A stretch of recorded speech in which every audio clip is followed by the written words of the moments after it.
Welcome back to NFT Nation, the most relatable and reliable NFT and crypto podcast in the nation.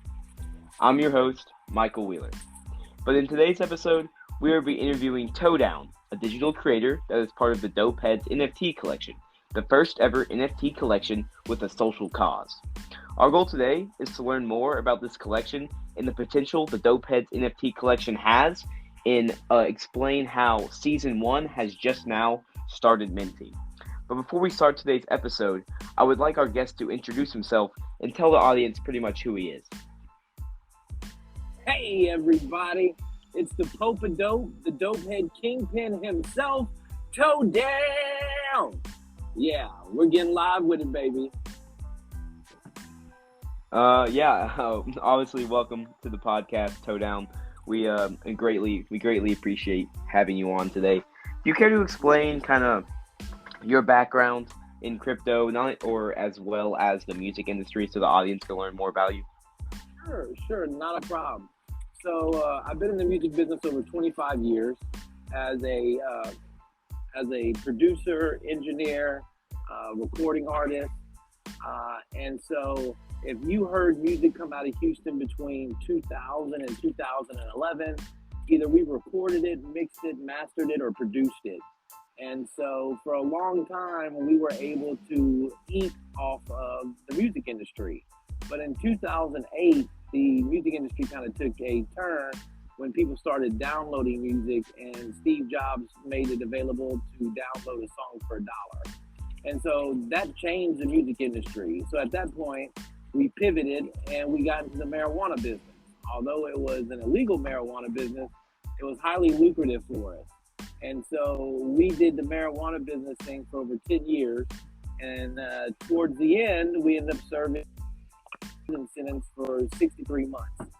And then doing so, I had noticed that there were so many people locked up for a nonviolent drug offense. And the only way I was able to come home early on my 87-month prison sentence was because President Barack Obama signed into action that if you were a nonviolent drug offender, you could receive 10% off your time. And so my whole thinking was, why hold back just 10%?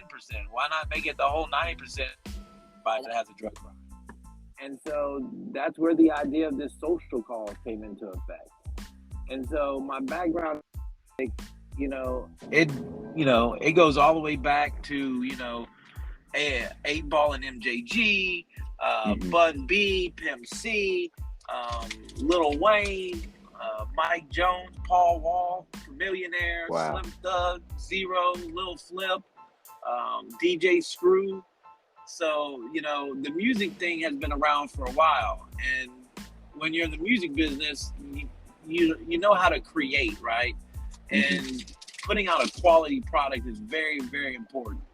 And so for a long time, we know how to market in the music business, and we know how to create. And so when I had an opportunity to get together with my partner, Mike Frost, who also has been in the music business for just about the same amount of time as I have, but he's on the marketing and branding side. And so when you are able to link up with a branding genius, and then you have the P.T. Barnum of the music business, when you put those two together, this creates a great combination. And so we decided to do the Dope Heads NFT based upon, I've been in crypto for a couple years now. And when I saw crypto, I was like, okay, this is awesome. This is 24/7. This is something that I can do anytime. But then when NFTs were introduced into my life, I was like, wait a minute. This is truly amazing. This is something that has a chameleon trait. It can be like anything. It can be a community membership. It can be a picture. It can be a piece of art. It can be the deed to your house. It could be your code and password to enter into a website. It can be a multitude of things. And so here was an opportunity where I was like, okay, what's the new medium? The new medium is going to be NFTs. Let's attach this social cause to that medium, and let's go out there and change some people's lives. And so that's the plight of the Dope Heads. We are the first NFT with a social cause to help free nonviolent drug offenders. And we do that all through our animated series, toys, and collectible lines. So whenever we generate revenue, we're able to take care of our nonprofit partners where they don't have to go out and look for funding. The funding is readily available for them so they can go out there and do their job more effectively. You know, a nonprofit, they spend about 85% of their time and energy going and looking for money. When if I can provide that funding for you, now you can take that 85%, going looking for, funding, and you can focus that on helping free nonviolent drug offenders and people with substance abuse problems. I mean, that's just amazing. Like, I really appreciate how your NFT collection is really just changing the way these social issues are faced, and especially with the funding, it's really going to help support the message of getting non-violent drug offenders out of prison, because truly they really don't deserve to be in a cage for doing something that in multiple states it's legal, if that makes sense. I got you. Totally 100%. And listen, at the time of my arrest, the arresting agent said, by the time you finish your sentence, all this is going to be legal, don't you? And I said, why in the fuck are you arresting me then? Exactly. And, I look at it now, and still, even today, marijuana is still considered a Schedule I narcotic under the federal guidelines. And a Schedule I narcotic states that it has no medical value. Well, how do 17 other states say that it does have medical value, but our own federal government has been denying that it has medical value? Because the reason is if pharmaceutical companies knew that people could go out and for less than $5 plant and grow their own medicine, they would put out so many pharmaceutical companies out of business. It wouldn't even be funny. It'd be just a crime shame, because think about all the anti-inflammatories, all the headache medicines, all the cold medicines, even COVID. They just discovered that if you have cannabinoids in your system, that COVID-19 can't attach to the same cells with the cannabinoids. So there's so much research that's being done, and for the government to deny the fact that it has medical value is a sham in itself. And then people are getting locked up for a drug crime. And so when you join our community, we expect our community members to be active in this plight to help free nonviolent drug offenders, because people have family and friends that are been incarcerated for having drugs. My little brother, he got locked up. He had a $20 bag of weed on him. Or, hey, my uncle got locked up. He was moving 100 pounds across the border. Or, hey, my mom got locked up because she didn't have a prescription label for her pills. I mean, this type of stuff is just ridiculous. And now you're separating, you're tearing families apart for years at a time with these draconian sentences. And it's just ridiculous. And this has to change, because what's populating our prisons is nothing but drug offenders. They're not reserved for the criminals anymore that go out and murder, rape, and prey on children. They're all filled with nonviolent drug offenders. And that's what needs to change. Yeah, it truly does. That's why I am proud of NFTs so much, because especially with this collection, it's the little guy going after the big bad pharmaceutical companies, and explaining that, just like you said, if you can grow or create your own medicine for less than 90% of the cost of what these pharmaceutical companies are charging, they'll go out of business. And this is why these nonviolent drug offenders are stuck in prison, is because they want to keep people in jail that are promoting the true and cheaper medicine, if that makes sense.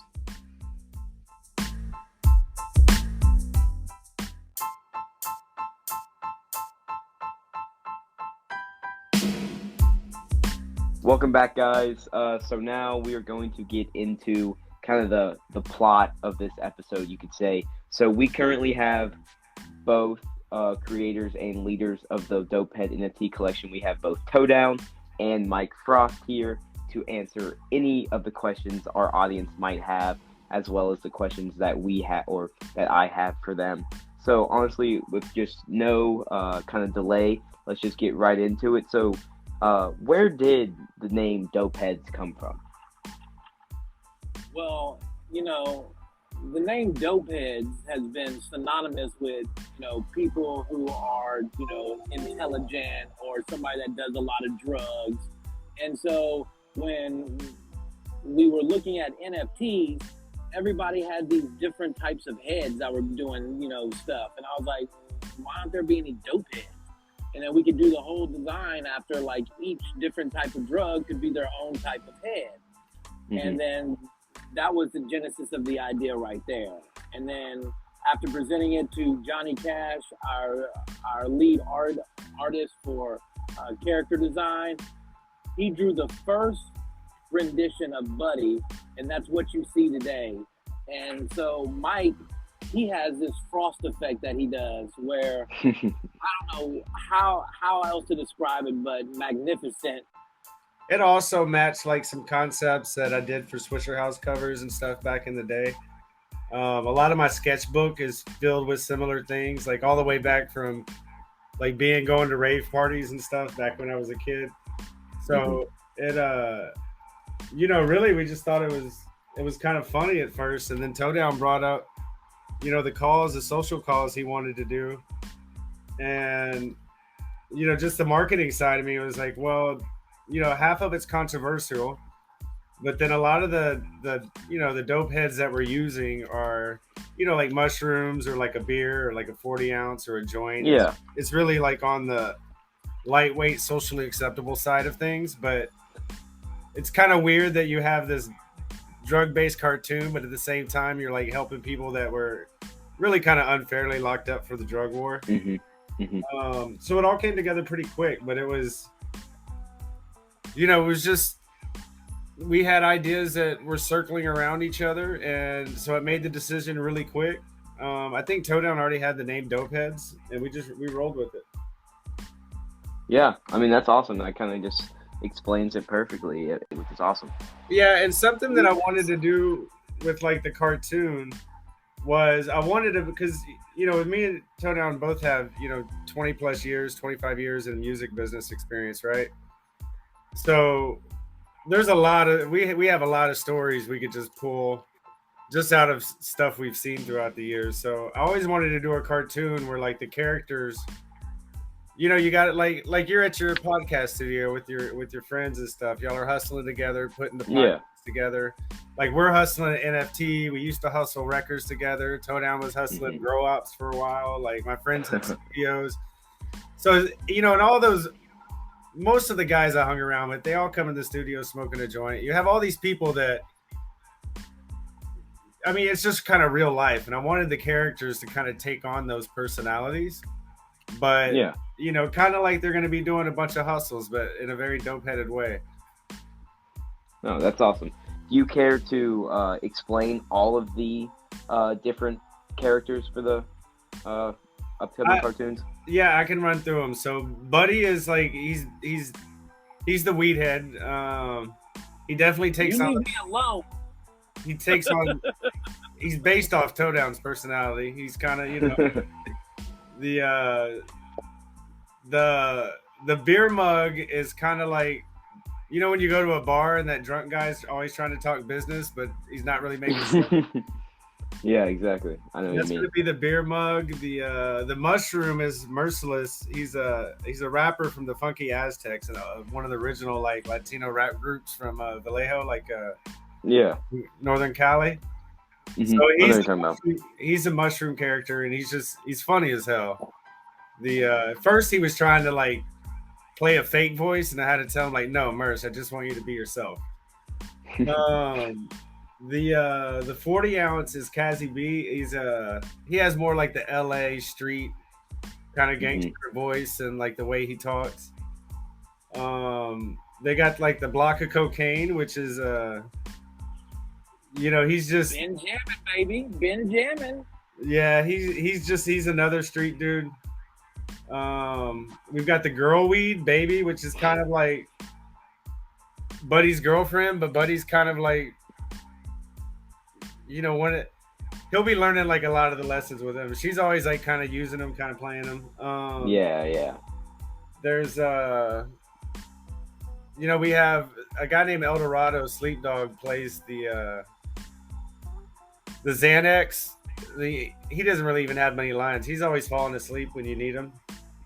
Mm-hmm. We have the lean bottle, but he has like a really high pitched voice. He's actually really hyper. He's addicted to soda. But he's a guy named Matty Pace plays his voice, but that character is pretty funny. I think that's it. Let me look at. Did I miss any? And we actually, to this point, we have the pill bottle character, but we don't necessarily have a voice for him yet. Okay. It might be something that we fill on the first auditions coming up. So out of the holders that we have right now, they'll be able to audition for the cartoon. So we need a voice for that character. If we can find it on the audition, we might fill it up there. Yeah, that's awesome. It's really cool to see how you're gonna implement the community in the cartoon through like the use of NFTs and everything. That's awesome to see. But do you all care to explain kind of the roadmap for people that may be brand new to the collection? Sure, not a problem at all. So when we're doing the roadmap, we don't want to, promise anything that we couldn't keep. What we'd like to do is possible. And so the roadmap is designed to really incentivize our holders to get us to that next phase. And so on the roadmap, what we have is a loyalty reward system where we will share with our NFT holders certain revenues that we generate from toy sales or the syndication of the animated series. So they may wake up one day and look in their wallet and discover, oh, wait, I have a little bit more Ethereum than I had the other day. Yeah, I mean, basically he was hitting on it. So, I mean, the roadmap we have right now, it basically has prizes for Dope Dons. Like Dope Dons are people that are in the community who are like really active, who kind of rise up through the ranks. It's definitely what he was saying is it was written to keep people very active in the community, right? Mm-hmm. So at different stages, as we sell and collect more money, we're going to be donating money to different charities. We're going to have some cash prizes back to the most active people in the community that'll be randomly driven at each sales point. On that too, as we get 10, 20, 30, 40, 50% of this collection sold, we're going to also start jumping into different parts of building the business, like setting up the studios we need for the animation stuff, getting the toys and the merchandise, getting that stuff upgraded and out. I'd actually have to read it right now again to go through it perfectly, but we're going to be giving away like super rare dope heads. There's different key points of just different parts of the business we want to start engaging in. I think some of the stages we're going to start buying into Metaverse Land a little bit later on. You make me go back and read it. I haven't looked at it in a week and a half. Yeah, so obviously if anyone in the audience or anyone listening right now wants to learn more about the roadmap, I would go check out their Discord and read it for yourself. It's pretty detailed, their plans. They have a lot of good plans that they're working on and want to do, and the vision's really good, and I think it has a lot of potential, especially because they're so unique with what their kind of charitable acts are going to be. But we a few days ago, we were recording this a few days after the first public mint of season 1 started. Can you explain the difference of kind of how the different seasons of mints will go? Toedown has a little more information on that than I do, but we're gonna mint out the first 1,000 as season 1, and then every 1,000 after that is season 2, 3, 4. I don't know exactly if we know when we're going to release each season. He wants to do these events where we do like public live minting, like maybe at a comic book conventions or maybe at some of the NFT conventions or something like that, or some of the cannabis stuff that we support. So I don't know if we have a solid date set for that yet. I would also like to time all these things a little bit to the release of each episode of the animation. Yeah. So it's going to be something around that. Yeah, I mean that makes sense. You want to kind of grow the community as much as possible before you start doing anything in person, if that makes sense. But say someone in the audience wants to mint a dope head in their own NFT. Can you kind of give a rundown of how they could do that? Yeah, so you just go to dopeheads.com. You can mint right from that page. Our mint's a little bit different. You can hold it for 7 days, 6 months, or 12 months. Mm-hmm. So when you go to the mint page, you'll see 3 little dials on there that you can select different numbers. So you pick, how many you want for 1 month, 6 month, or 12 month. If you don't want any, for any of them, you set it to 0, and you mint. You connect your MetaMask wallet and mint. If you're on a cell phone, it works better if you go through the MetaMask app to get to your wallet. We do accept other wallets too, like Coinbase and stuff like that. But that's a basic, really behind minting. You can mint up to 5 for each wallet.